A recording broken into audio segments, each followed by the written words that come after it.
everybody, and welcome to our Bodhana Group interview panel today. I'm back on stream. I'm Dixie Cochran. I have taken more Dayquil.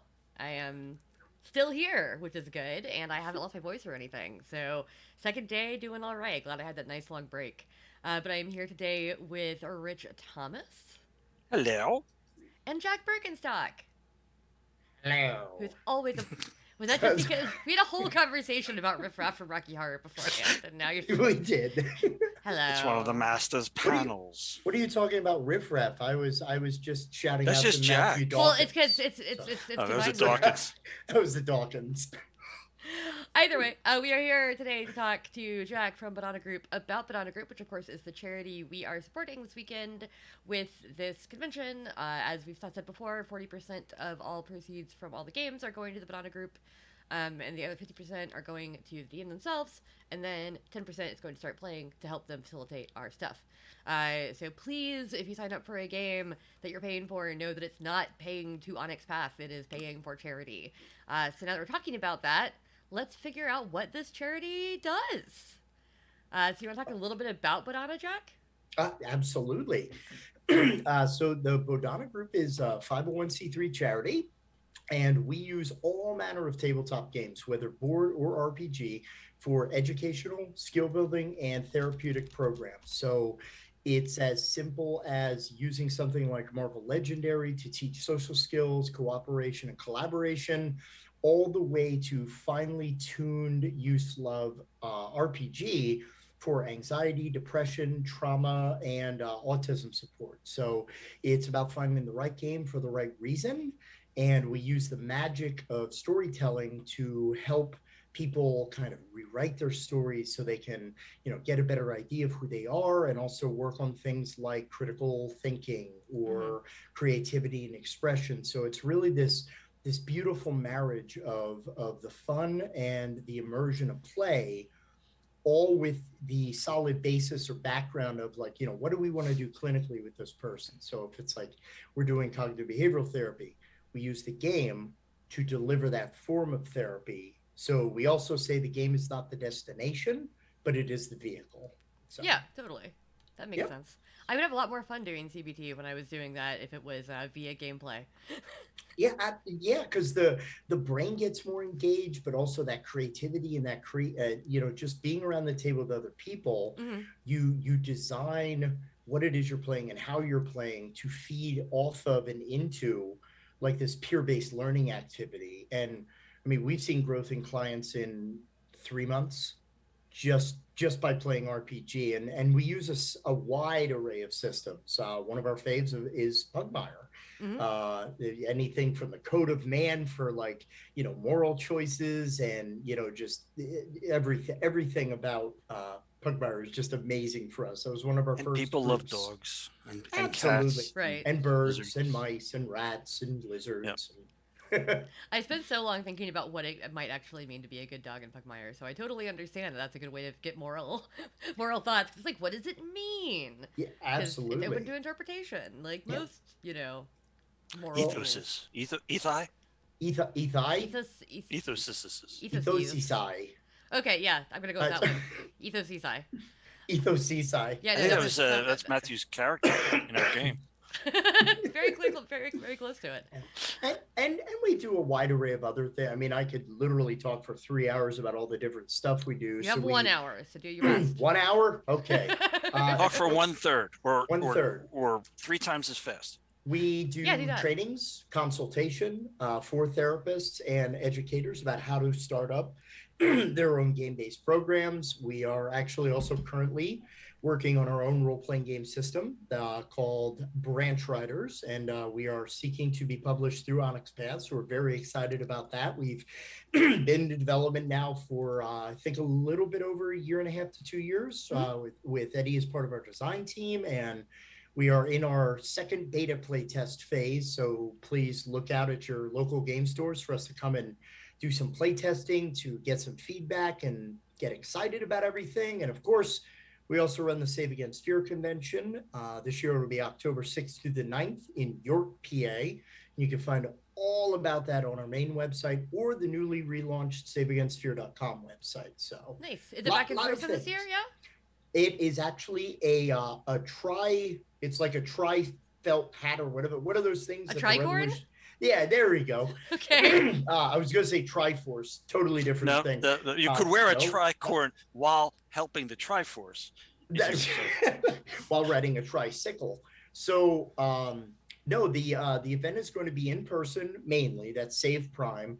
We're going to also be running virtually with Devin and Start Playing Games. Okay. So folks who can't join us in PA can still help us raise money and awareness through going to there. Additionally, we're going to still be running our satellite program, which is if you're a Right. store somewhere in the US and you want to become a satellite member of the Bodhana Brigade, we put your link and your logo up on our website. You run a fundraiser the weekend of Save to help us raise money and awareness. That way, anyone can come and enjoy the fun at Save Against Fear and help us fund our mission. That's awesome. Yeah. Yes. Jack, can I ask you to brag a little bit? I know you normally don't do that. You feel a little uncomfortable, but never. Because we were talking about how even in the opening ceremonies, how we've been involved with you guys since pretty much the start. Save Against Fear Con #1. Yes. How has Bodhana grown into the mission? Lord. With all, I mean, because I donated whatever I donated or sponsored whatever I sponsored that first one. I cannot remember 10 years ago. I remember exactly. The first year it was amazing. We had actually I always credit you with kind of changing some of. I know you always go, nah, don't make a fuss. What are you doing? Yeah, we Rich and I had some conversations about Save, and I knew like, wow, Rich was more local to us than I thought. So Rich surprised me by being able to come out to Save Against Fear to join us for our first ever event that was at 6 Feet Under Games in New Holland. We had like 35 people the whole weekend. It was just all the store regulars who knew us. But it was packed the whole weekend. It was overnight. It was gaming 24/7. Except 3. Yeah, we didn't do that again. That was too much. But it was first of all, the first in-person meeting with Rich was awesome. Because we walked into the store and at first I never met him in person. I kind of walked over, was like, hey, oh my gosh, this is awesome. And at the time the store had their magic cards in a case that was right next to the door, and Rich walks in and he's like, that's mine. That's mine. That's mine. I was like, oh, you play? I don't magic. So Rich was like, no, I drew those cards. And I was just like, oh, okay.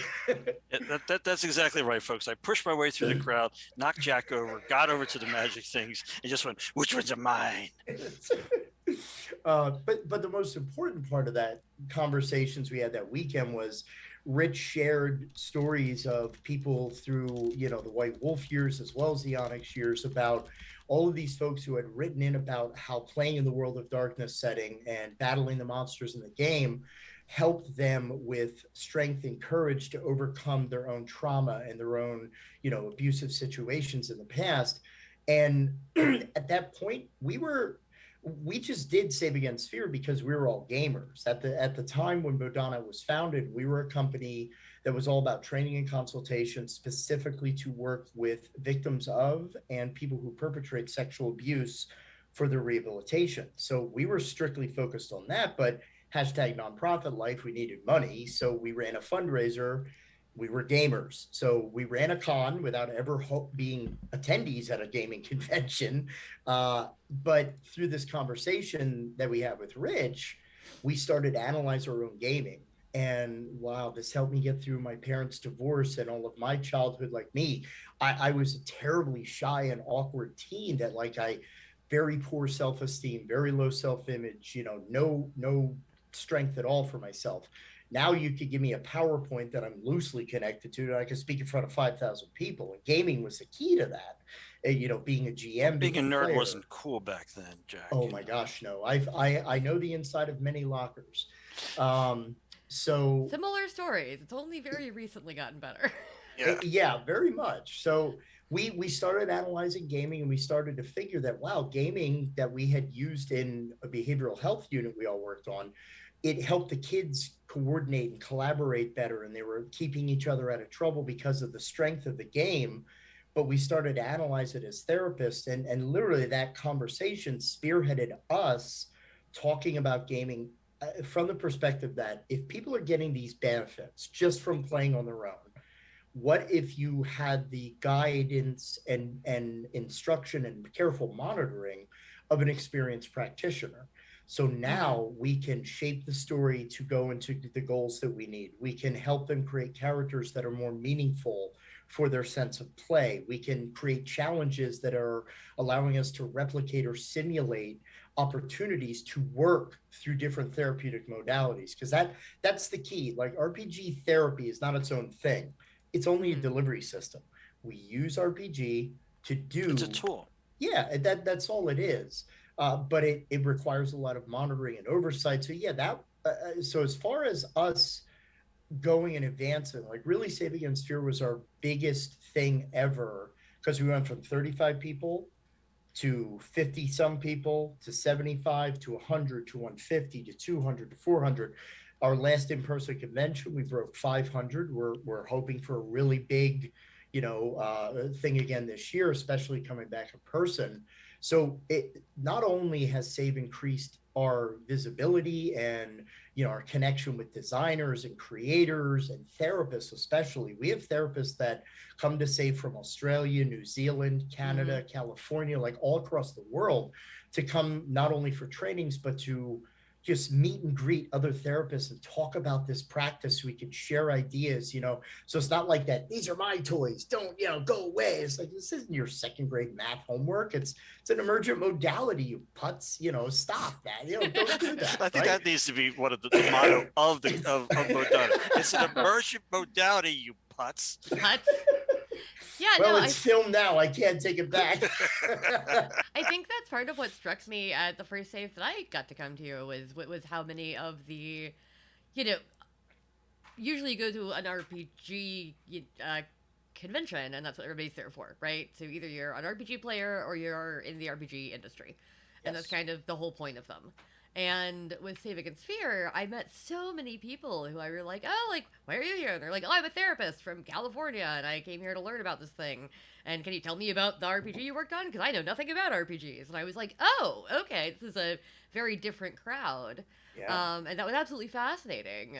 Seeing that, if you looked at the panel rooms, honestly, the therapy panels were better attended than any of the RPG panels, because that's really the kind of point of this one.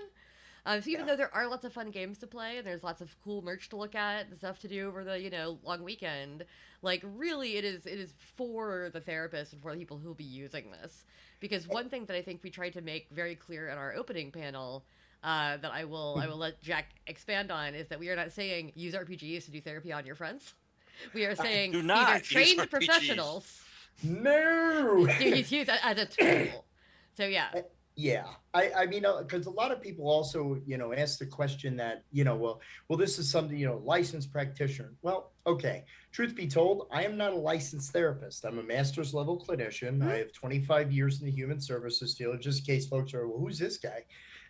So, I've worked with children, teens, adults, both neurotypical and neurodiverse, for, well over 25 years in the field. And it is most definitely something that we make the distinction that within our trainings and everything like this, gamings are therapeutic, meaning that gaming is beneficial.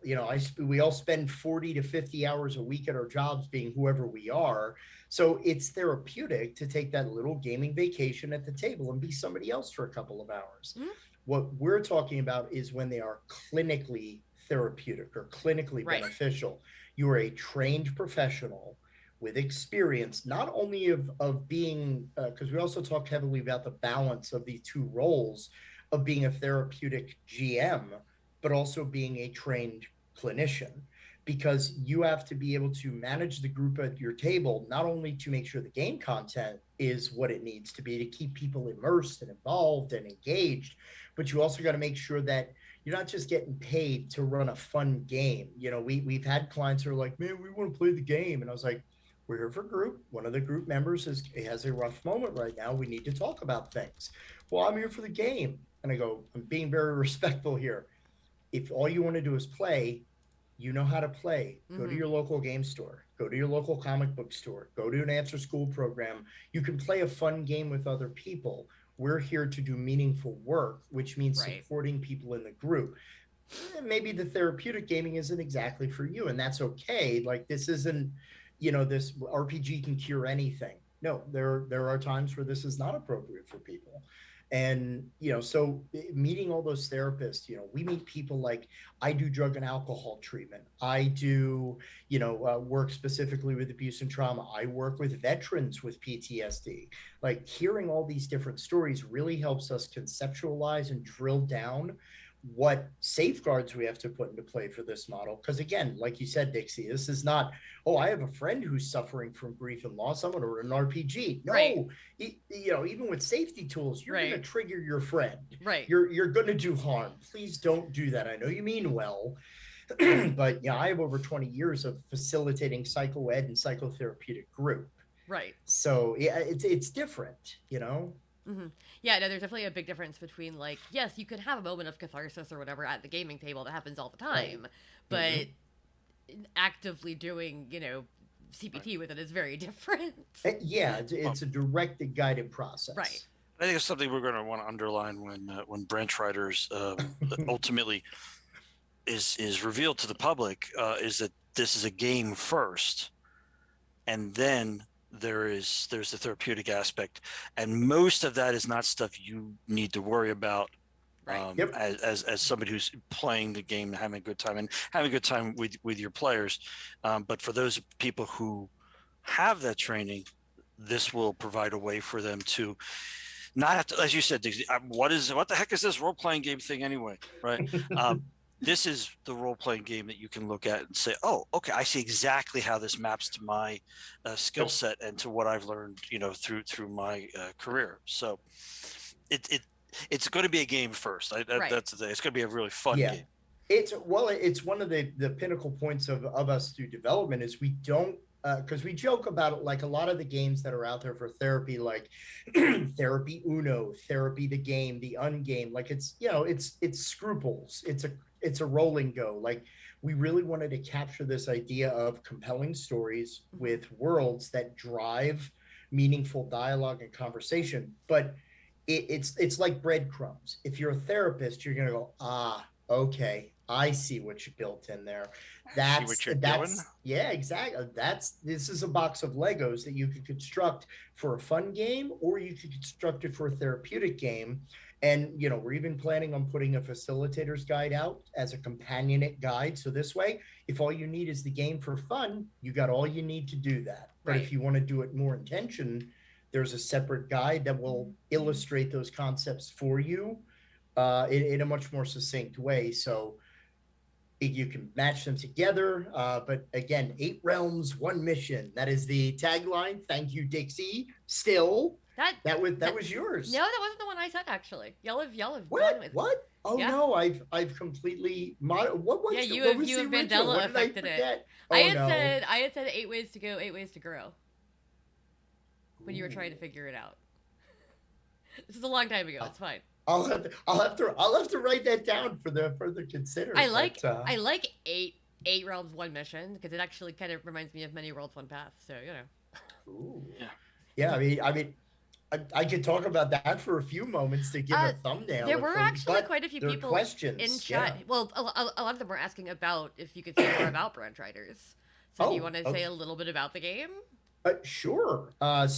Keep in mind, it's still in beta, so things are subject to change. Yeah, most definitely. Hashtag warning. So Branch Riders takes place in a world that we call the Nexus, and it's a little different from the world that we know in that there are 8 different realms, and they're each based on a certain genre convention. So we have a steampunk realm, a science fiction realm, a Western realm. But these are all from your little characters, right? Your little guys. Yep. If you go to the Bodhana Group website, actually, I could probably do a short history to lead in. We needed a poster for Save Against Fear, and our wonderful friends Jem and Tori from Tori Borealis Pictures and Goods drew these little cute chibis. And there are 5 of them on the original Save poster that came with it. Right. There was a little fox, there was a dwarf, there was a sci-fi character, there was a superhero, and oh my gosh, I'm totally spacing on the other one at the moment. Did you do the detective already? That was Sagan, who is the fox originally. It'll pop into my head and I'll go, ooh. So the idea was that we kind of looked at it, it was like, oh, these are cute, they're adorable. It's kind of what's on a poster, on a shirt, no big deal. But then over the weekend, we were like, wait a minute, there's a fox character on there. Clever like a fox. Games build critical thinking skills. Well, there's a dwarf. They're pretty tough. Resilience. Games develop resilience, roll with the die, right? Superhero. Well, big smile, big presence. That's kind of like social skills, right? Big talk, dramatic. And we went, wait a minute. What if we tied these characters to different skills for gaming so parents could more easily, and children could more easily kind of connect them? And then eventually we added Meta, who is for empathy, and we added Hawk, who is for dexterity, because again, we do board games as well as RPG. So we had at the end a total of 8 different heroes, all representing a different area of skills that games could help to work on. And then we went further and we said, man, what kind of place do these people live in? And then we started creating these worlds and we said, wait a minute, what if we created a game based around these heroes with the idea that, the biggest question that therapists, especially folks new to this model, ask us is, how do you come up with all of these stories, right? It's like the Joker, where does he get those wonderful toys, right? And I said, well, what if we made it easier for a therapist to use therapeutic concepts by connecting them to a genre, but give it a kind of a twist? So, for example, we have Alice, that's the 5th one I forgot, who is all about creativity and expression. So Alice lives in the border, she's from the Borderlands, which is an Old West realm, but it's all about creativity and expression. So now the Old West has been transformed into this blank canvas of the frontier that has inspired kind of a creativity madness from the inhabitants. So they are forced to create, and those creations take on life. So your nightmares may become reality, or you may be driven to create, but maybe you're not inspired. So we kind of tweak the genre. So now instead of a gunslinger, you have a brush slinger. So you talk about the challenges of creativity. Exactly. So then through this, the whole enemy of the game is the blight. And the blight is this force that can be anything from anxiety to depression to hubris and pride. And the idea is that you can't just go and kick the crap. Oh, We have momentarily the blight lost got Jack. The blight got Jack. What is the? Oh no! What's the actual? Oh, okay. What happened? Okay, What? you're back now. Okay. You're back You now. froze for a second, Jack. Oh no! I'm sorry. No, You saying you just can't go and kick the crap out, and you were going to say of the blight. and then the just blight got froze. you. We were all geez. very The blight got you. concerned. Yeah. So you have to go and figure out what the emergency is that is triggering this blight appearance, because the blight threatens to take over all the realms. So as a branch rider, you need to go into these different realms and stop these incursions to protect the realms from breaking down and melting into each other, and the blight just takes over everything. So it's just this really engaging game where you're going to these different universes inside of these realms. You're going on these adventures with these just incredible characters under the hood. There's a lot of therapy going on, but at its surface, we have a lot of very unique mechanics. We're doing approaches instead of attributes. So instead of strength, dexterity, the commons, we do things like, are you trying to be forceful? That can be assertive or aggressive. It's just you're being forceful. Maybe it's with your argument. We're doing very cool skill breakdowns. We have unique gifts that are kind of like powers you have, but all of that increases the exposure, which is the level of blight. And, it's just a race against time to prevent the blight from breaking through the curtain that separates the realms. Hence, 8 realms, 1 mission. I love that. But Thank you. Nicely done. I need to shave it down a little bit more. It's pretty good. It's more That of a was freight nice. elevator pitch. Yeah. As an elevator gets stuck between floors for just a little bit. Yeah. Awkward silence. Jack's just holding the like closed door button. Like, no, I gotta keep talking here. No, that's delightful sounding. Is it aimed toward any particular age group, or is it kind of an everybody game like Pugmire? Anybody can access it. I mean, because one thing we wanted to avoid in the construction is, people think about therapeutic games, and usually it's like people think of like a Smurf Village kind of thing where everybody's just like hugging and holding hands and singing Kumbaya. But we're like, well, no, we have Mr. Meeple, the superhero realm, which is the social skills realm. The entire thing is ruled by Cakebook, which is this social media app for superheroes and supervillains, where it's all about getting the most likes and following the right cause. But let's ask questions like, so does everybody in your world have superpowers, or is it just the privileged? Mm-hmm. Is it just only people who were from the bloodline of other superheroes? So you can talk about classism, you can talk about racism and exclusion. You can bake these elements in just from the way that the realms are constructed. Yeah. And we wanted to give that opportunity, like, there's a lot of darkness here that can be explored if you want to go that deep. So you could play at a surface level, a moderate level, or you can really drill down if you want that type of content. So we are expecting a very wide array of people are going to be really into the ways that you can modify this game. It actually makes a lot of sense having Eddie on the team, since he's kind of the master of that with things like Pugmire. Because you can tell a very dark, very adult story with Pugmire about loss and desperation, and you can tell a cutesy fun story about Puppy saving the day. And they're both valid. And I love that this game has so many layers, because it's like, I can play it with my friends and they won't ever know it's a therapy game. And that's fine. That's great. But, other clinicians can use it as a therapy game, and that's great. And then some people will get like shades of it, and you can do all kinds of things with it. I love versatile games, is what I'm saying. Versatile is good. You can have parents teaching, bringing their kids in to play role-playing games together, teaching them how to do role-playing games. I think one of the things always to remember, on a story level, is how really weird and dark a lot of the original fairy tales were. Yeah. Oh, yeah. Oh, my gosh. And how important that was as a child to hear that stuff, even if it was scary. Like, I have nightmares about that, but you need to be able to have a way to process the scary stuff that's in the world. Right. And hiding that and pretending that everything is, what's the internet term now? Toxic positivity or whatever. Yeah. Is not really as helpful as you might think. Hiding the scary stuff doesn't make it go away. It just means that maybe you're a little less prepared for it when it actually winds up in your life. Yeah, if you try to cushion the universe, the person's not going to be prepared for the hit when they fall for the first time. You can't predict. The world is at times a scary place. That's just a reality. So having the option to yes, you can get scary, you can get what we would call darker. I mean, we're not talking grim dark here, right? But you can get more serious about stuff in this if that's what is going on at your table. Yeah, I mean, we're also planning a very unique. We're still beta testing this one, so again, very subject to change. But we're planning at this point to use a card-based damage mechanic. Nice. So we have cards with conditions on them. And when you get, say, a condition of afraid, it modifies your die code. So it's tougher to do something against what has made you afraid. But you can be more afraided, I guess.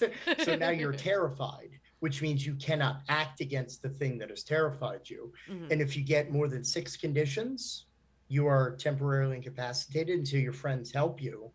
But also, if you get terrified again, you're already terrified. You are now too terrified to act. Period. Terrified beyond the capacity for rational thought. Thanks, Egon. I mean, that just sounds like the trauma responses, like fight, or freeze.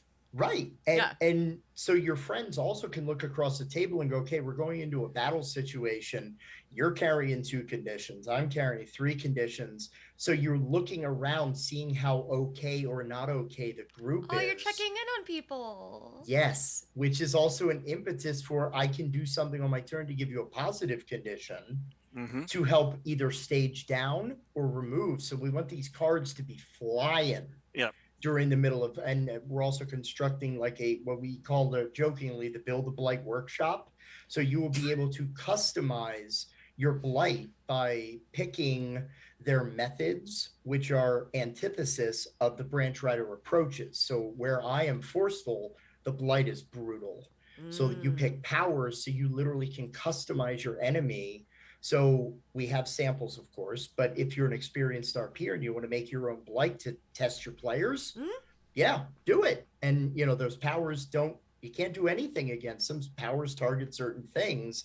So it's a very lot going on under the hood with the game. We're very proud of what we've come up with so far, and we're just anxious to get more of that play testing.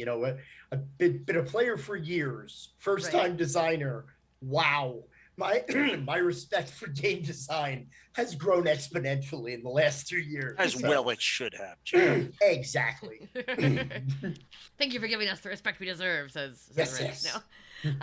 There's a lot that goes on with it. That's fascinating. Like I'm not as good with stats, for instance, as some other folks are, but my exalted team can spitball charms all day and go like, oh well, this will change it so you have this much of a chance of rolling this, and I'm like, okay, they are maniacs. Sure, you can do that.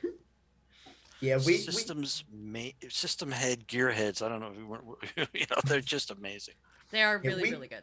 We wanted to keep it simple. So, I mean, at any time when you're doing an action, you're only rolling 3 dice, and they're coded D4 through D12, but those are based on the approach you're using, the situation that you're up against. So if things are going bad for you, that die is lower because we need a 4 or higher for a success. So it's building your pool, which is kind of similar to the story path system, where you're building your attributes to your approach of how you're going to go into a problem.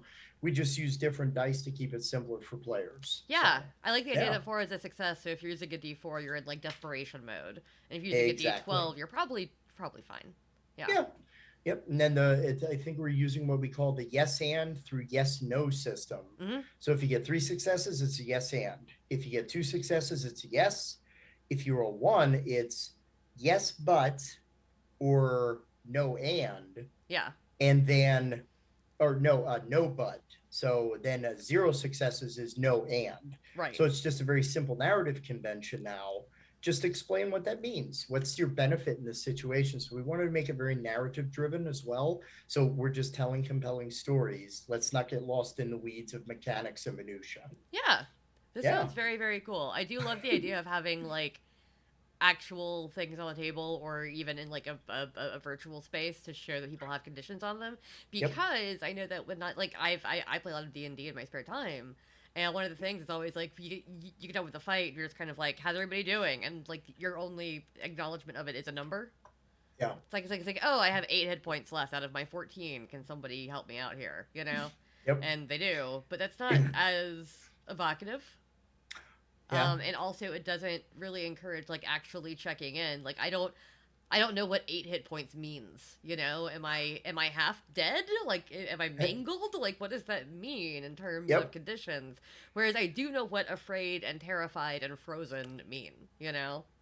Well, and even those words could be used narratively, because like we have one that's like, they could apply to either physical scenarios, emotional, or even social. So if I'm I'm trying to think of a good example. So if I'm hurt, for example, I could be emotionally hurt by a social engagement, or I could be physically hurt.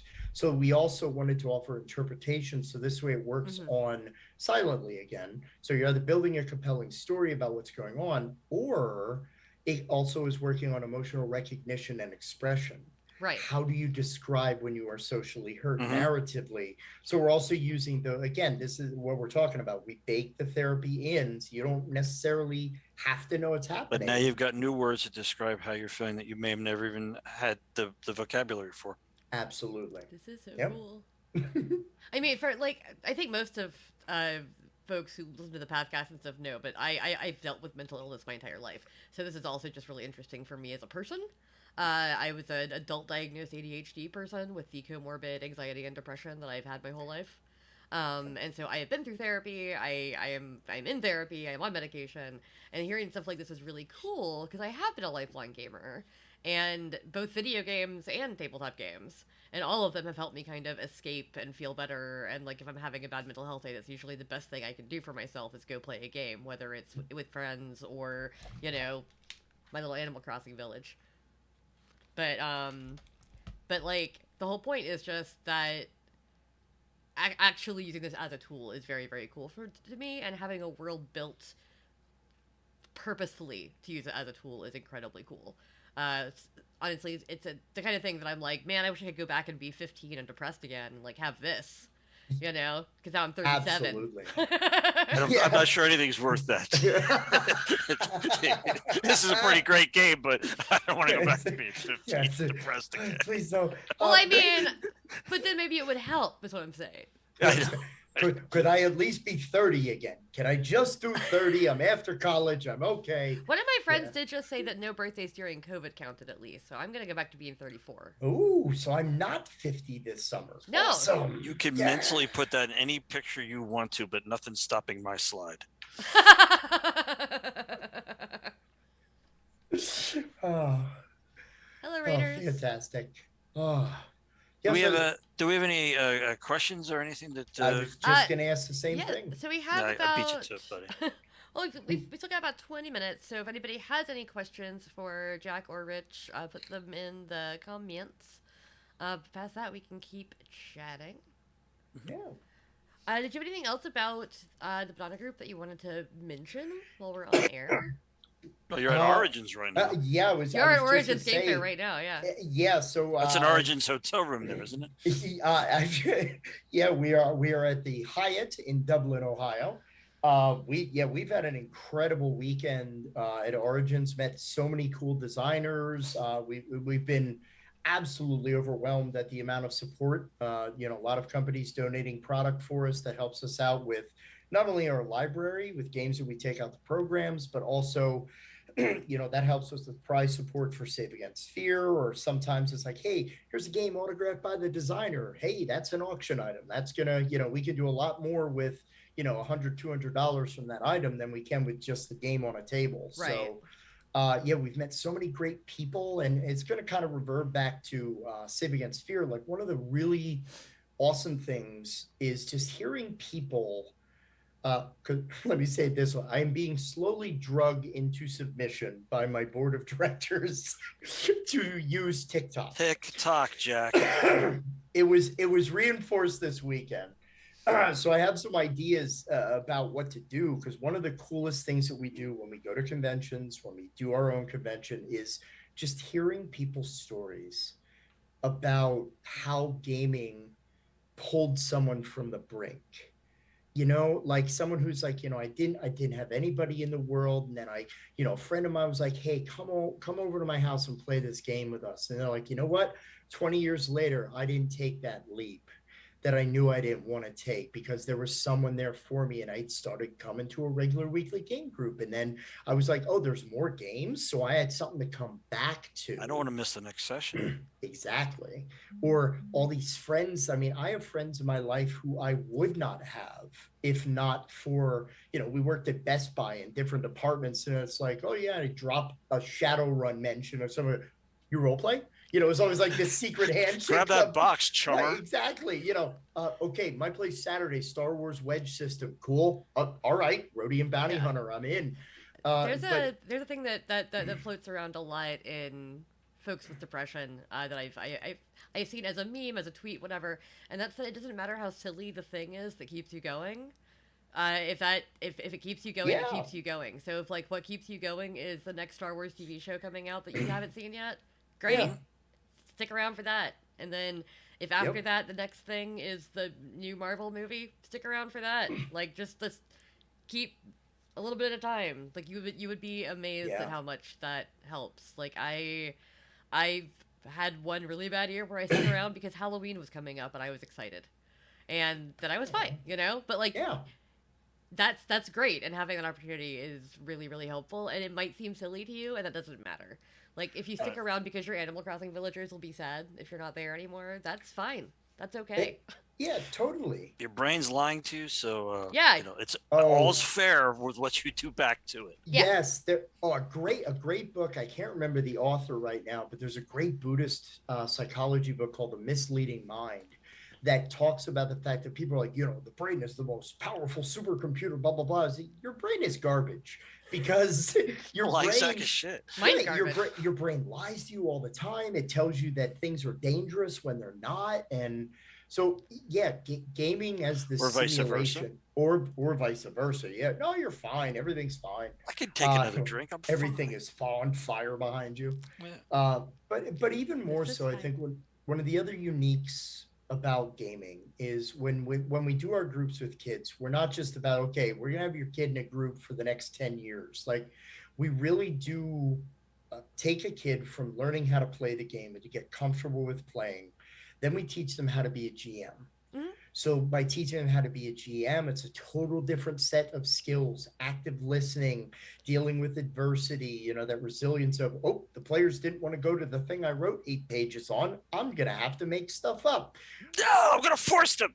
Exactly. So then we're like, now gaming is not just that safety net. It's not just that thing that helped you go to the next day. It now is your passport to natural supports, which is where true mental health resides. Yeah. When you have a support structure of people who understand you and are non-judgmental, not people who are there to fix you, but people who you can be around when you're not feeling okay, and that they're okay. That is the most important thing for positive mental health. And gaming is that passport to wellness. Yeah. So, yeah. I can definitely agree with the being able gaming has helped me with the whole things changing on the fly, because one thing that people with ADHD deal with is we hate having our things disrupted. If we have a schedule, we're like, that's my schedule. You can't change my schedule. Now I'm actively angry because you changed my schedule, even if it's not a big deal. Even if it's not a big deal, there's something in your brain that's like, everything changed and I'm mad now. And so being more fly by the seat of your pants in RPGs has actually helped me have less of a reaction to that, because it's like, okay, well, I wanted to do this, but the rest of the team wants to do that, or I had this plan, but whatever this player just did has completely obliterated my plan. Gotta roll with it. You gotta just keep going, because yes, and is very helpful. Yeah, because Absolutely. sitting there at the table being like, I was gonna do this, do that, and I still do that sometimes. I'm not perfect, I still have those reactions, but I have them a lot less, and I'm a lot better about tamping down on them when they happen. Well, I mean, truth be told, Dixie, we're kind of siblings in this aspect. I also have I have severe ADHD. I also have severe bipolar mood disorder, and I was on medication probably for about 70% of my life. Now I was able to taper down and all. I use mindfulness practice and Buddhist meditation. It's what's kept me good. But yeah, you're totally correct. Like, that whole idea of routine. My brain knows where all the spoons go in the drawer. Like, we have a thing. Don't you dare shake my drawer. We're going to have a problem, right? I have post-it notes all over everything all the The time. Mickey Mouse spoon cannot touch the TV's Frank spoon. Damn it. This is today's schedule. They're all right here on my second monitor. But yeah, so we do have a couple questions. We've got about 15 minutes left. Sure. So let me go into those. So Weird Hamster asked a couple that are kind of connected, so I'm going to throw a couple of these together. Asked if there are some materials to start helping your players, and also that they are a lifelong RPG player, and they started therapy this year, so where can they read more on using RPGs as helping with mental stability? Oh, okay. Well, if you go to the Bodhana Group website, we actually have written 2 books that are available on our Drive-Thru RPG page. They are called the Wizards, Warriors, and Wellness series. The one for RPG specifically is a yellow book. And that one talks about some of the opportunities for RPG and how they not only work on therapeutic topics, but also skill building opportunities like resilience and creativity and expression. So it's a good way to make connections between your play and the therapy that you are doing. Right. Because one of the things about gaming, and you mentioned this earlier, Dixie, with Rich, with some of these cathartic moments that we have while we're playing a character, like going, holy crap, I thought I was just playing that character for fun, but that's like a deep-seated thing that went, hi, how are you doing? Yep. So never see it coming. Yeah, being able to analyze your play. And I would recommend that this person, I mean, one, look at the characters that you're playing and see if there are any themes undercurrents to those character portrayals that are speaking to maybe an unmet want or need that you have. I would also say maybe get the therapist that you're working with to be more aware of RPG, because there's a lot that's been done that not just playing RPGs in a therapy is helpful, but also discussing your play with a therapist who understands the hobby can be very enlightening as to process what you are coming up with and revealing during the nature of play. I will also say to every table, I don't care if it's therapeutic or not, you must use safety tools, period. If you're a therapist doing this, or if you want a good table, you must have safety tools, because that, and I recommend Script Change by Bo Yeager Sheldon. It is a very robust system. Pay what you want on itch.io.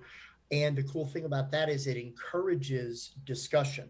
I love John Stavropoulos and the X card, but X card stops talk. Script Change encourages dialogue to work together at the table, because truth be told, if you don't have an unsafe moment, you can't say you have a safe table. You need to work through that unsafe space to know that what you are saying will be heard, honored, and respected, which is true consent. Although you do want to be able to shut it down if it's really bad. Yeah, absolutely. And then talk about it. Yep. Yeah, which is part of the process. Get people who are being really, affected by it away from it first. Absolutely. Yeah, exactly. And again, I do want to stress, reading a book about therapy and therapy and RPGs does not make you a therapist. Nope. Please don't mess around with people's heads. If that was the case, I'd be a great therapist, but instead I just need great therapists. I've read so much. Why isn't it helping? Yeah, I mean, I've been in session a bunch. I should just learn through osmosis by now, right? Like how to do this. Yeah, so Big Chainsaw Energy, which is a great name, by the way, has asked if people are interested in fundraising or donating their time to the cause. What's the best way to reach out? I'm assuming through the website. Yeah, we do take donation, either game materials or, of course, here's the obvious answer to a question. Best way to support a nonprofit is cash. Money, we are able to utilize those resources to preferably unmarked bills. Big suitcases left under a bridge, nothing suspicious. But yeah, we do have a Tiltify portal. We also operate through Give Butter. So those are two places you can find through our website. Butter. Did you say Give Butter? Give Butter. Give Butter. I've never heard of Give Butter. Yeah, I was like, Give Better, and they'll give butter. Ooh. Like, what does Barbara Streisand run this? Those donations are like butter. But also, if you want to volunteer your time, we do have a volunteer application on the SaveAgainstFear.com website. Or, like I mentioned earlier, if you are close to a local store, get them involved in the Bodhana Brigade. It costs the store nothing. We run monthly events at stores, hopefully across the country, that talk about gaming as benefit. But we really want to just pull the community together so more people can know about the benefits of gaming. And then also, of course, these stores then can run fundraiser events for us. Some do it all year round. We had a store that just donated $1,000 to us because they ran a Star Wars event over May the 4th. And so we love the support of the community. And again, it gets people talking and realizing the beauty of this hobby. So that's the best way that you can support us. Awesome. And of course, of course, there is the convention. Save Against Fear. So if you want to get your local game stores involved in that. Yep, they can be satellite locations. We will pop you up on the website as a satellite. Your logo remains on the website for an entire year until the next save. We also thank all donors and sponsors. So if you are a game designer or a game company, we also accept donations. We are a 501c3. So yeah, right now tickets are available for Save. We are slowly getting content up because it's 4 months away. But tickets right now are on a pre-reg price of $40. They are $60 at the door. So if you want to go ahead and reserve your spot, we are going to have Eddie Webb, Rich Thomas will be there this year, Doug Lewandowski from Kids on Bikes fame. Doug was great last time. Oh, Doug is so, a hoot. Oh my gosh. Bear Winters, of course, also longtime fan of us. Calvin Johns from Anthropos Games. very pleased to have one of our special first ever board game celebs. We are going to be joined this year by Miklos and Starla Fitch of the Our Family Plays Games YouTube show. They're an African-American family that advocates for families to play together, and they're just wonderful people. Bo Yeager Sheldon, designer of the script change mechanic, will be a special guest, as That's well so as cool. Jay Dragon, the designer of Wander Home, and Yezeba's Bed and Breakfast. Yay, Yezeba's Bed and Breakfast. I love that game. Oh my gosh, I love Is it. Jay actually a dragon? I would say yes, because Jay is very magical. Okay. Now that said, I mean, I might just show up because I had fun last time. So. You know where to go. Yeah, show up. Absolutely. Yeah, it'll be at the Heritage Hills Resort, so it's also a great family destination. They have a ton of other activities. So, what is the old, like the gamer widow is the old like myth they talk about, but no, there's something for the whole family to do. We'll have our library of about 3,000 board games available for open play. We use a concierge service. So we will help you set up your game, take you through the first couple of paces, and we check up on you just to see how you're doing as you're playing. Totally. So, yeah, a lot of great stuff. I had a great time last time we were there. It was a really fun con. So cool. I know people have heard a lot of us talk about Midwinter as a chill con, but Save is also a very chill con in that if you want to go to a con where like there's no pressure to be like on for 3 days straight, like you can chill and play a game and like join a pickup game, whatever. This is the con for you. Yeah, very very open. Yeah. It's fun but chill. And Tom asked there be a digital branch of Save, which we could just cover again real quick.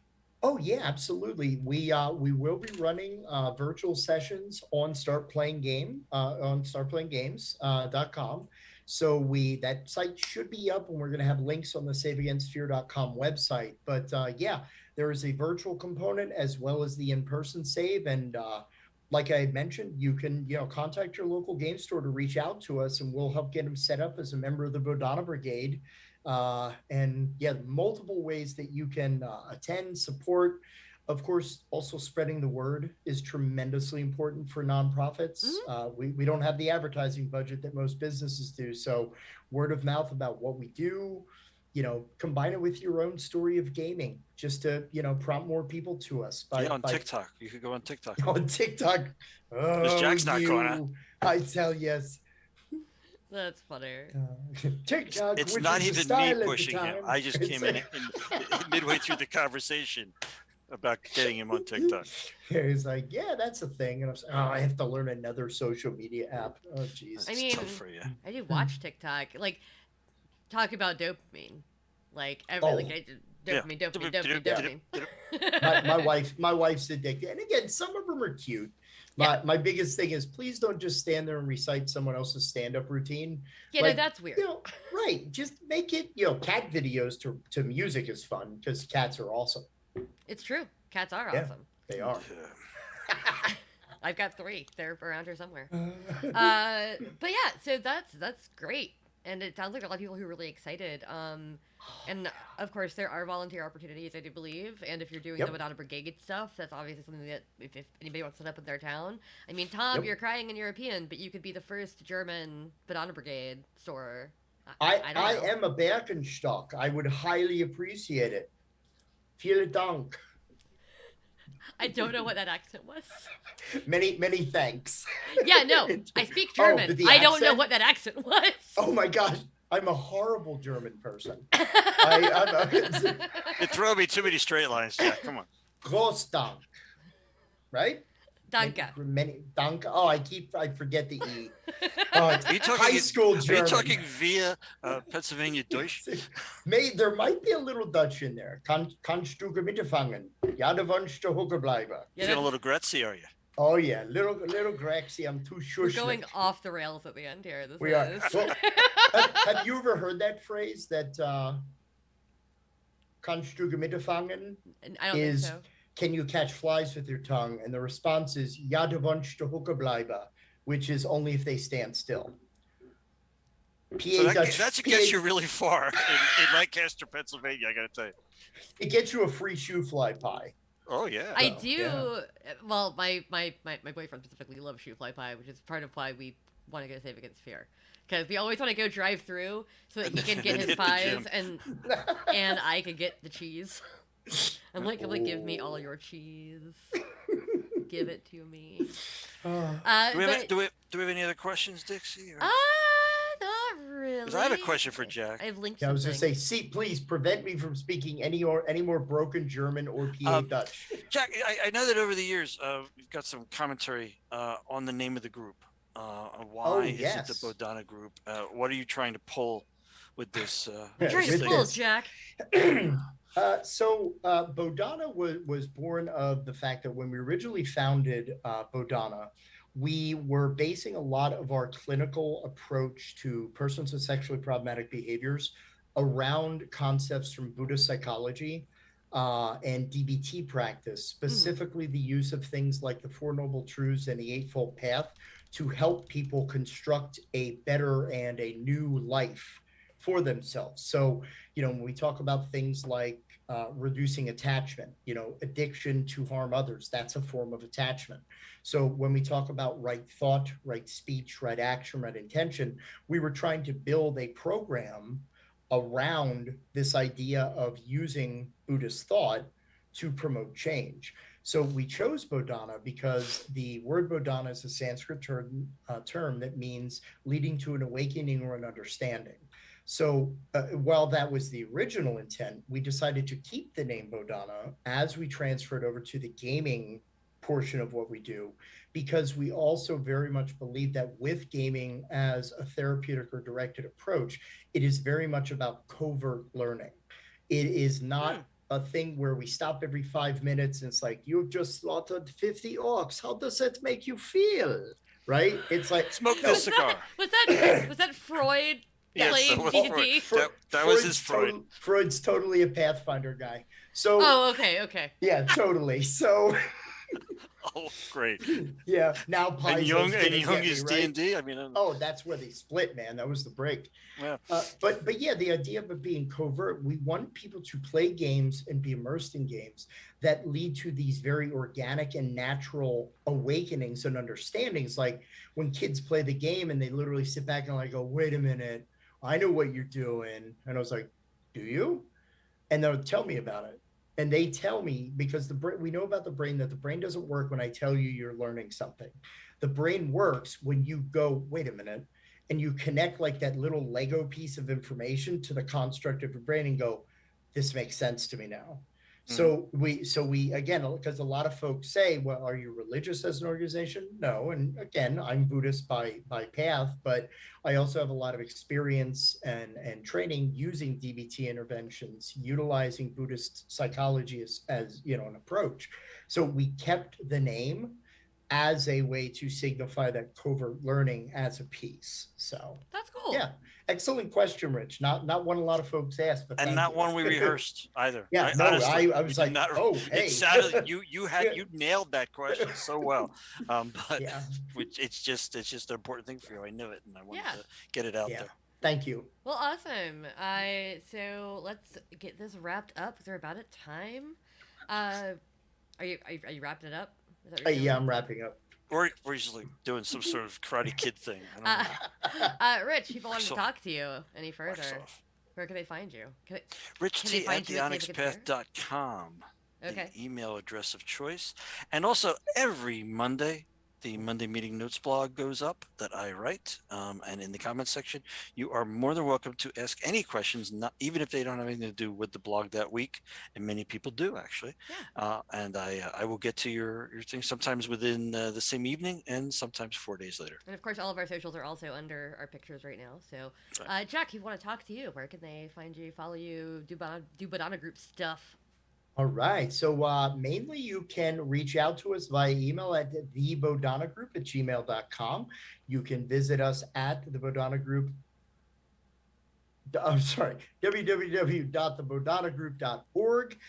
You can also, of course, check out for all your save news, just saveagainstfear.com. You can follow me at Bodhana Jack, or follow at the Bodhana Group on Twitter. We have a Twitch and YouTube page that you can find by looking for us, which has tons of footage from previous cons, including A lot of the folks from the Onyx Path, when we did some recordings of a lot of our panels. Dixie moderated multiple panels for us at our I virtual like save moderating cons. things. So absolutely, That's why you're I'm good at moderating it. this.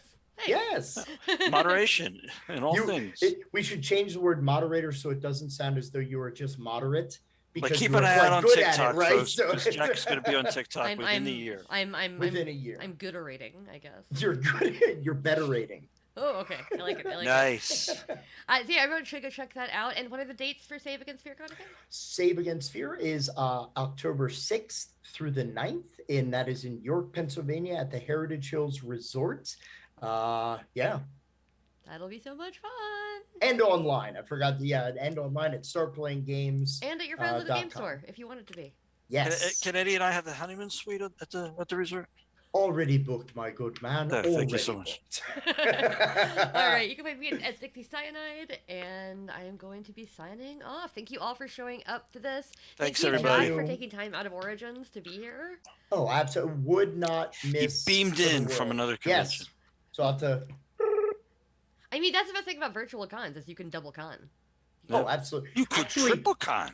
Triple. There is a recording of us doing our therapeutic RPG isn't just D&D panel at Tags this weekend, which is the Therapeutic and Applied Geek and Gaming Summit that is going on at the same time. Three cons in one, baby. Three cons in one. All Three. right.